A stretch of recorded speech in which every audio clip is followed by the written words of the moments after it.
शादी की सालगिरह मनाने विशाखापट्टनम समुद्री तट पर पहुंची महिला अचानक छूमंतर हो गई। आशंका यह जताई गई कि लापता महिला लहरों की चपेट में आ गई होगी।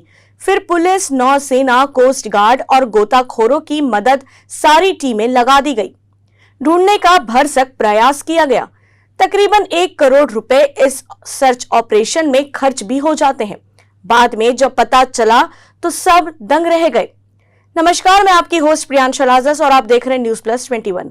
आंध्र प्रदेश के विशाखापट्टनम में 23 साल की शादीशुदा लड़की सोमवार को विशाखापट्टनम के आरके बीच पर पति संग अपनी शादी की सालगिरह मनाने गई थी। इस दौरान कपल ने पहले सिंहाचलम मंदिर में दर्शन किए और वहां से समुद्र तट पर आ गए। फिर दोनों समुद्र किनारे अपने अपने मोबाइल पर फोटो क्लिक कराए और कुछ वीडियो भी रिकॉर्ड किए।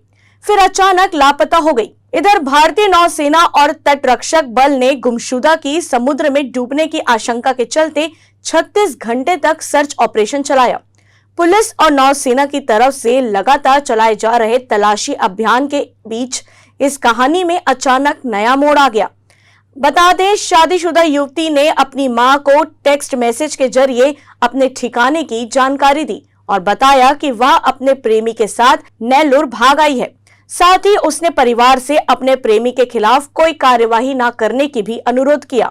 अधिकारियों के मुताबिक लापता युवती के तलाशी अभियान के लिए नौसेना के 3 जहाजों और 1 हेलीकॉप्टर का इस्तेमाल किया गया था। तलाशी अभियान की अनुमानित लागत लगभग 1 करोड़ बताई जा रही है। ऐसी रोचक जानकारियों से अपडेट रहने के लिए देखते रहिए न्यूज प्लस 21, आपके हक की बात।